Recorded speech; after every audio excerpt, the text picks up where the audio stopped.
Hello friends, जब मैंने इस न्यूज़ को पढ़ना शुरू किया तो ये न्यूज़ इतनी अपीलिंग है कि इसको पूरा पढ़े बिना मैं रह नहीं सका। जब आप इस न्यूज़ को पढ़ोगे तो आप भी कोशिश करना कि इस न्यूज़ को पूरा पढ़ो। अगर नहीं भी पढ़ोगे तो भाई आपकी इच्छा है। लेकिन इस न्यूज़ के अंदर आपको कई सारे इंग्लिश के न्यू वर्ड सीखने के लिए मिलेंगे। साथ ही आपको ये न्यूज़ सोचने पर मजबूर करेगी कि आखिर भारत की कानून व्यवस्था ऐसी क्यों है, कुछ लोगों की थिंकिंग ऐसी क्यों है। तो चलिए शुरू करते हैं। Survivors demand government to ensure fast track courts hear acid attack cases. क्या अर्थ हुआ सर्वाइवर? देखिए, सर्वाइवर का जो मतलब होता है वो बचा हुआ, जीवित या पीड़ित, ऐसे करके होता है। और अगर मैं सिंपल लैंग्वेज में आपको समझाऊं तो सर्वाइवर का जो मतलब है, जैसे कि मान लीजिए किसी व्यक्ति पर हमला हो गया और उस हमले में वो व्यक्ति बच गया, तो वो बचा हुआ व्यक्ति जो है वो सर्वाइवर कहलाता है। तो सर्वाइवर जो है डिमांड करते हैं, मांग करते हैं गवर्नमेंट सरकार से टू एंश्योर का अर्थ होता है सुनिश्चित करना, सुनिश्चित करने के लिए फास्ट ट्रैक कोर्ट यानी कि फास्ट ट्रैक अदालतें। फास्ट ट्रैक अदालतें जो होती हैं वो ऐसे कोर्ट्स होते हैं जहाँ पे किसी केस की सुनवाई बहुत तेज़ी से होती है और जल्दी ही वहाँ पे जजमेंट आ जाता है। हियर का मतलब सुनवाई करना। Acid attack cases, acid attack का मतलब होता है तेजाब से हमला करना। आपने भी बहुत सारे एसिड अटैक केसेस के बारे में सुना होगा कि किसी पर तेजाब फेंक दिया। तो acid attack cases, acid attack के मामले। तो टोटल का क्या अर्थ हुआ कि एसिड अटैक में जो लोग बच गए, जो एसिड अटैक के सर्वाइवर हैं, वो मांग करते हैं कि सरकार इस बात को सुनिश्चित करे कि एसिड अटैक केसेस की जो सुनवाई है वो फास्ट ट्रैक कोर्ट्स में हो, ताकि वहाँ पे जल्दी जजमेंट आ सके और अपराधियों को जल्दी से जल्दी वहाँ पे पनिशमेंट मिल सके। तो चलिए न्यूज़ को अब डिटेल में पढ़ते हैं, तो बाकी चीज़ें फिर वहाँ पे एकदम क्लियर हो जाएंगी। New Delhi, a day after Delhi High Court said that an acid attack was among the most grievous crimes in contemporary society। पहले यहाँ तक देख लीजिए। ए डे आफ्टर, एक दिन के बाद, Delhi high court said, Delhi high court ने कहा, दैट एन एसिड अटैक, कि एसिड अटैक जो है, तेजाब से किसी के ऊपर हमला करने का जो मामला है, was among the most grievous crimes. Grievous का मतलब होता है पीड़ादायक या कष्टदायक, क्राइम का मतलब अपराध, इन कंटेम्प्रेरी सोसाइटी। कंटेम्प्रेरी का मतलब होता है समकालीन, सोसाइटी का मतलब समाज। तो क्या अर्थ हो रहा है यहाँ पर कि दिल्ली हाई कोर्ट ने जब ये कहा कि समाज के अंदर जितने भी पीड़ादायक अपराध हैं उनमें से एक पीड़ादायक अपराध एसिड अटैक भी है, तो उसके एक दिन के बाद सर्वाइवर्स ऑफ सच असोल्ट, ऐसे हमलों के जो सर्वाइवर हैं यानी कि जो पीड़ित इन हमलों में बच गए हैं, असोल्ट का मतलब होता है हमला, डिमांडेड, उन्होंने मांग की, दैट द गवर्नमेंट एंश्योर, कि सरकार ये सुनिश्चित करे, fast track courts here these cases, कि इन केसेस की सुनवाई जो है वो फास्ट ट्रैक कोर्ट में हो। तो टोटल का एक बार अर्थ देखेंगे कि क्या सेंस हो रहा है कि दिल्ली हाई कोर्ट ने जब ये कहा कि समाज के अंदर जितने भी पीड़ादायक अपराध हैं उनमें से एसिड अटैक भी एक पीड़ादायक अपराध है, तो एसिड अटैक केसेस के जो सर्वाइवर हैं तो उन्होंने सरकार से मांग की कि सरकार इस बात को सुनिश्चित करे कि एसिड अटैक केसेस की सुनवाई फास्ट ट्रैक कोर्ट में हो। और अगर आप ओवरऑल देखेंगे तो एसिड अटैक सर्वाइवर जो हैं वो बेचारी महिलाएं अधिक हैं। तो चलिए आगे पढ़ते हैं।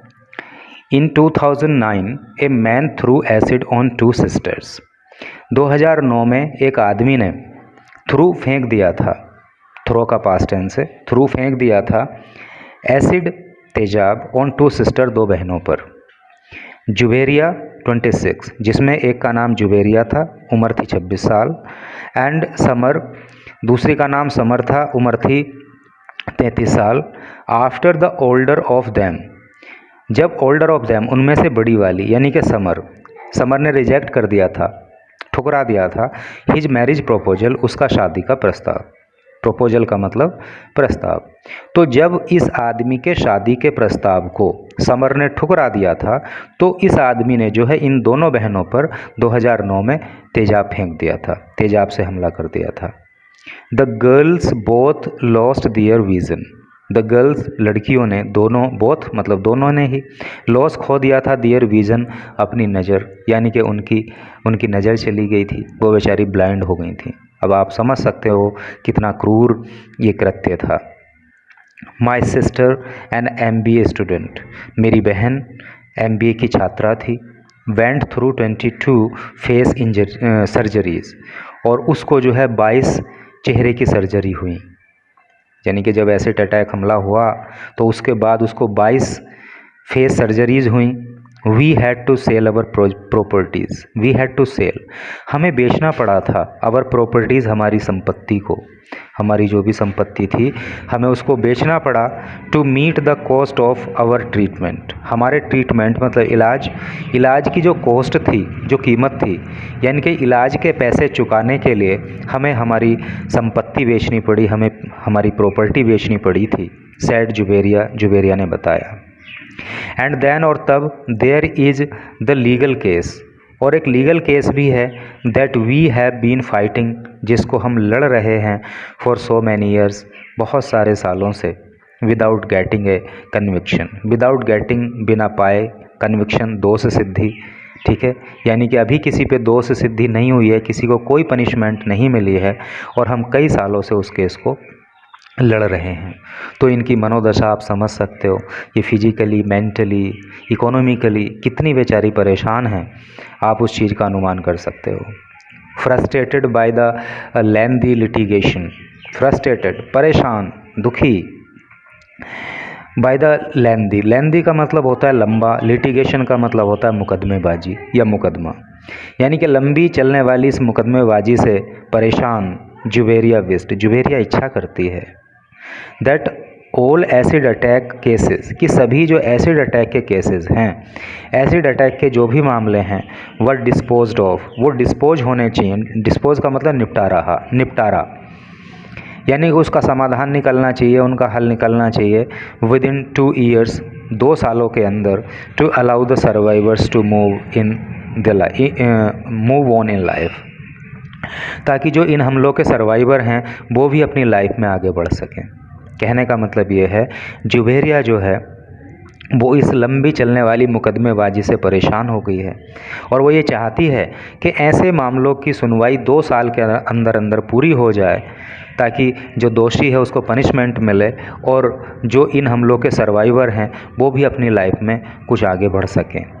आई डोंट थिंक, मैं नहीं सोचती, I will get any justice in this life time, मुझे नहीं लगता कि इस जीवन काल में मुझे कोई जस्टिस मिल जाएगा। जस्टिस मतलब न्याय, मुझे नहीं लगता कि इस जीवन काल में मुझे कोई न्याय मिलेगा।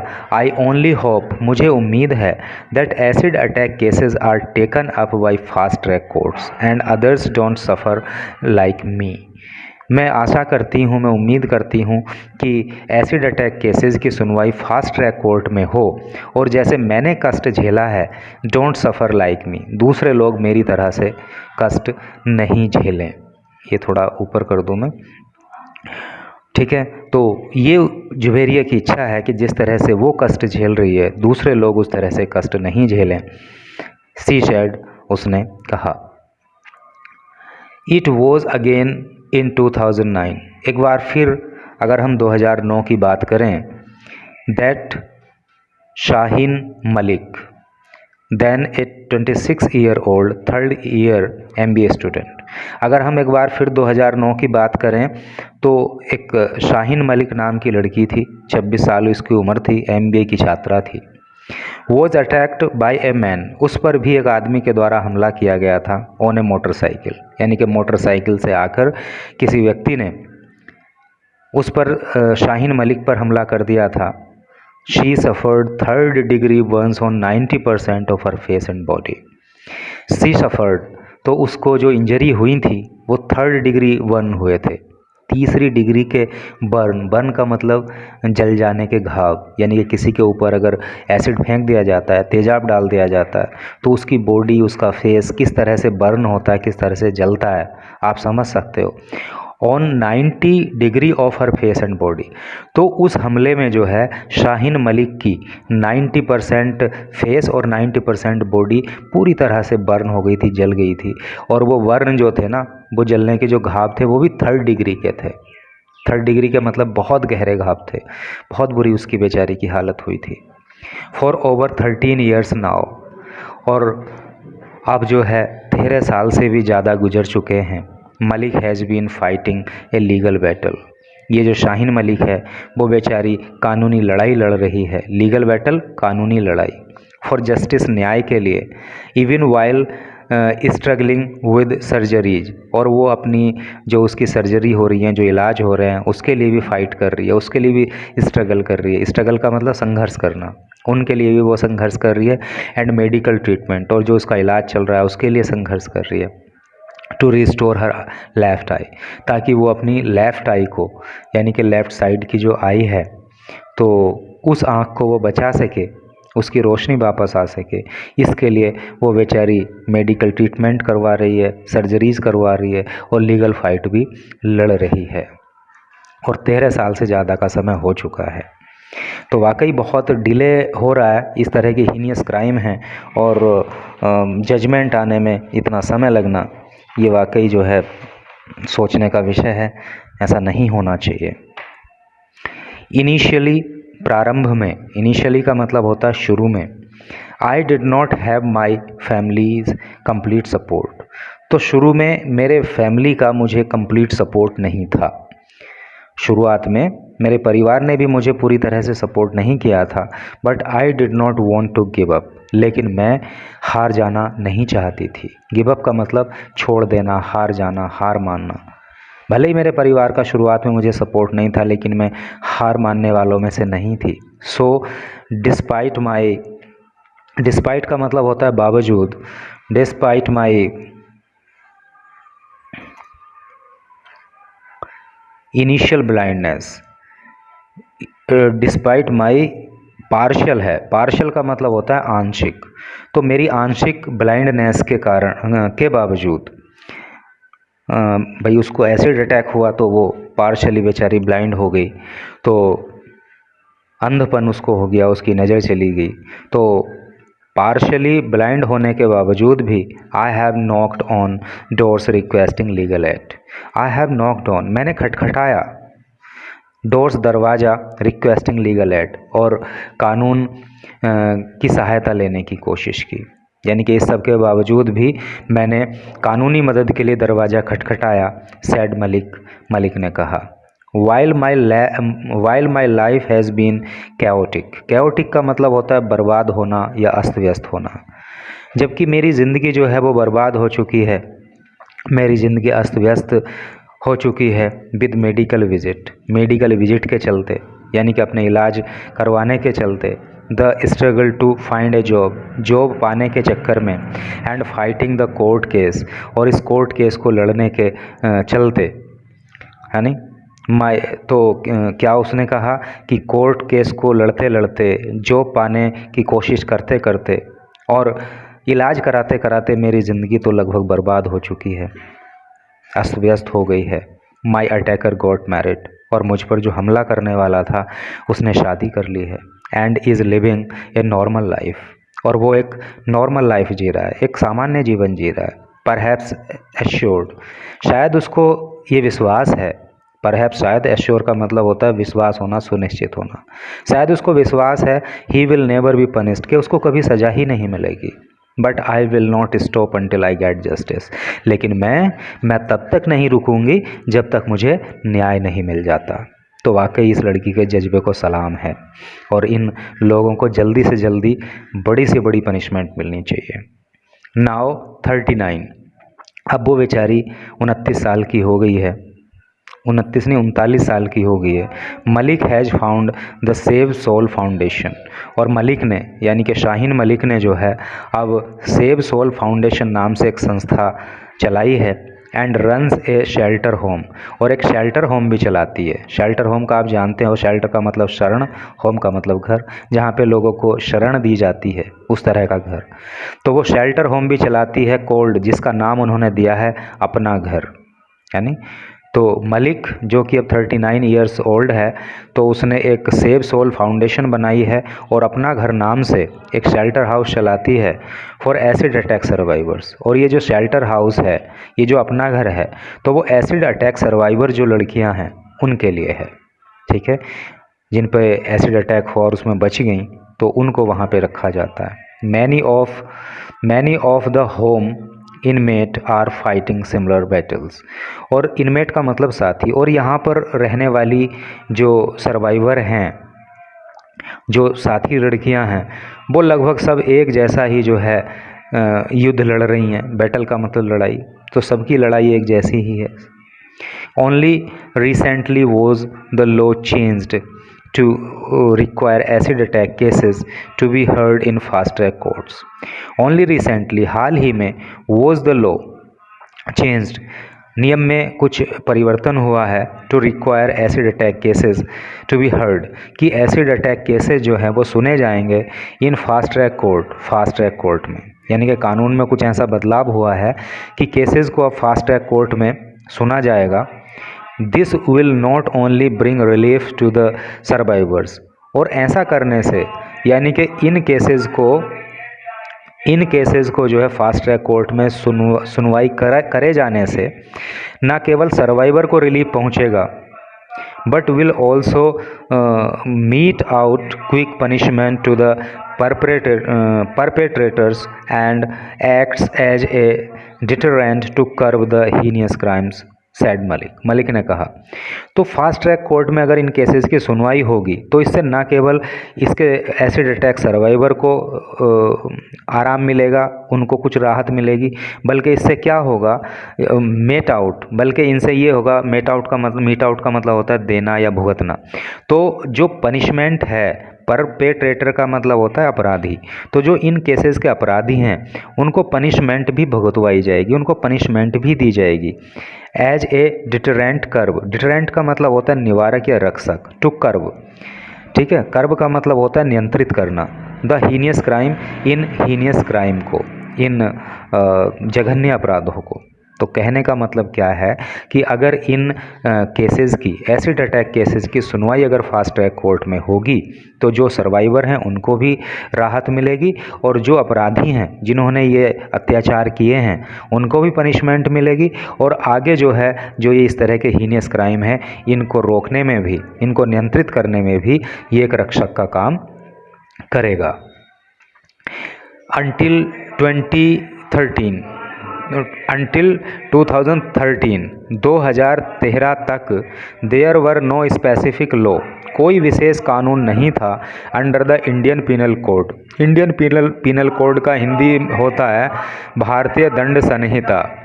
तो 2013 तक भारतीय दंड संहिता में कोई विशेष कानून नहीं था ऑन एसिड अटैक्स पे, ठीक है। The criminal law amendment act 2013 added, और जो क्रिमिनल लॉ अमेंडमेंट एक्ट 2013 है एडेड, उसमें ऐड किया गया है section 326A and 326B to create का मतलब बनाना, पैदा करना, क्रिएट करना, स्पेशल प्रोविज़न, विशेष नियम फॉर विक्टिम्स, पीड़ितों के लिए, ऑफ एसिड अटैक। तो कहने का मतलब यह है कि 2013 तक एसिड अटैक के लिए कोई विशेष कानून नहीं था आईपीसी में, लेकिन फिर क्या हुआ कि कानून में अमेंडमेंट हुआ, संशोधन हुआ, और अब जो है 326A और 326B सेक्शन को जोड़ा गया है, ताकि एसिड अटैक के जो पीड़ित हैं उनके लिए अलग से कानून बनाया जा सके। बिसाइड्स लिटिगेशन, बिसाइड का मतलब अतिरिक्त, लिटिगेशन का पीछे आया था मुकदमा। तो मुकदमेबाजी या मुकदमे के अलावा employment and psychological rehabilitation are also important for the survivors. तो मुकदमे के अलावा, यानी कि कानूनी सहायता के अलावा, एम्प्लॉयमेंट, रोजगार, एंड साइकोलॉजिकल का मतलब होता है मनोवैज्ञानिक, रिहेबिलिटेशन का मतलब होता है पुनर्वास, आर ऑल्सो इम्पोर्टेंट, महत्वपूर्ण है फॉर सर्वाइवर्स के लिए। यानी कि मुकदमेबाजी तो है ही, लेकिन उसके अलावा इन एसिड अटैक सर्वाइवर्स के लिए एम्प्लॉयमेंट की व्यवस्था हो, रोजगार की व्यवस्था हो, मनोवैज्ञानिक रूप से उनको मदद दी जाए, उनका रिहेबिलिटेशन कराया जाए, उनको पुनर्वास दिया जाए, ये सब भी इन लोगों के लिए बहुत ज़रूरी है। But as Reshma Qureshi another survivor, लेकिन रेशमा कुरैशी एक दूसरी सर्वाइवर हैं, यानी कि उन पे भी एसिड अटैक हुआ होगा। पॉइंटेड आउट, उन्होंने कहा, from going through expensive and painful treatment. Expensive का मतलब होता है महंगा और पेनफुल का मतलब होता है कष्टकारी, ट्रीटमेंट का मतलब इलाज, यानी कि महंगे और कष्टकारी इलाज से लेकर टू फाइनेंशियल डिपेंडेंसी, दूसरों पर फाइनेंशियल रूप से निर्भर रहना, डिपेंडेंसी का मतलब निर्भरता, दूसरों पर आर्थिक रूप से निर्भर होना। There are so many hurdles, बहुत सारी हर्डल्स हैं, हर्डल का मतलब बाधाएं, फॉर ए सर्वाइवर, एक सर्वाइवर के लिए। यानी कि एसिड अटैक की जो सर्वाइवर हैं तो उनके लिए भाई एक तो बहुत महंगा इलाज है, बहुत कष्टकारक इलाज है, दूसरा दूसरों के ऊपर आर्थिक रूप से निर्भर होना पड़ता है, तो ये बहुत सारी बाधाएं हैं। तो इन चीज़ों का ध्यान रखते हुए ही इन लोगों को जो है एम्प्लॉयमेंट प्रोवाइड कराया जाए और जो भी हर संभव मदद हो सकती है वो दी जानी चाहिए। टू ईज़ का मतलब होता है आसान बनाना, सरल बनाना, इसको इस सारी समस्याओं को थोड़ा राहत देने के लिए, थोड़ा आराम पहुंचाने के लिए the state government should provide some assistance. Assistant का मतलब होता है सहायता, तो राज्य सरकार को सहायता मुहैया करानी चाहिए, इंक्लूडिंग लीगल, और वो सहायता कैसी हो, लीगल हो, कानूनी सहायता उनको दी जाए, फाइनेंशियल है नहीं, आर्थिक मदद उनको दी जाए, एंड साइकोलॉजिकल एड, और जो है मनोवैज्ञानिक मदद भी उनको दी जाए, क्योंकि मानसिक रूप से भी वो बहुत उनको परेशानी होती है, तो उनको साइकोलॉजिकल एड भी जो है दी जानी चाहिए। Delhi does not have a pension policy, Delhi के अंदर पेंशन पॉलिसी नहीं है फॉर सर्वाइवर्स के लिए, like in Haryana and Punjab, जैसे कि एसिड अटैक सर्वाइवर के लिए हरियाणा और पंजाब ने पेंशन पॉलिसी बनाई हुई है, इस तरह से दिल्ली के अंदर पेंशन पॉलिसी नहीं है। वी अर्ज द स्टेट गवर्नमेंट, हम राज्य सरकार से ये अर्ज करते हैं, ये अपील करते हैं टू इम्प्लीमेंट, कि वो लागू करे सिमिलर स्कीम्स इन दिल्ली, कि दिल्ली में भी वो हरियाणा और पंजाब के जैसी पेंशन जो पॉलिसी इन लोगों के लिए है वो लागू करे। और सिर्फ दिल्ली ही नहीं, बल्कि मैं तो कहना चाहता हूं कि भारत के अंदर अगर किसी भी राज्य में एसिड अटैक सर्वाइवर्स के लिए पेंशन पॉलिसी नहीं है तो हर राज्य में सारे काम बाद में हों, सबसे पहले जो है एसिड अटैक सर्वाइवर्स के लिए पेंशन पॉलिसी लाई जाए, उनको लीगल एड दी जाए, साइकोलॉजिकल एड दी जाए, फाइनेंशियल एड दी जाए, क्योंकि ये बेचारे किस तरह से अपनी ज़िंदगी जीते हैं, कितना मेंटली फिजिकली कितना सब कुछ सहते हैं, इसकी कल्पना भी शायद नहीं की जा सकती। इसलिए इन लोगों का जितने से जितना गवर्नमेंट स्तर पर या हम सब के स्तर पर इनकी हेल्प हो सकती है वो हम सबको करनी चाहिए। तो यही वीडियो थी। Thanks for watching the video.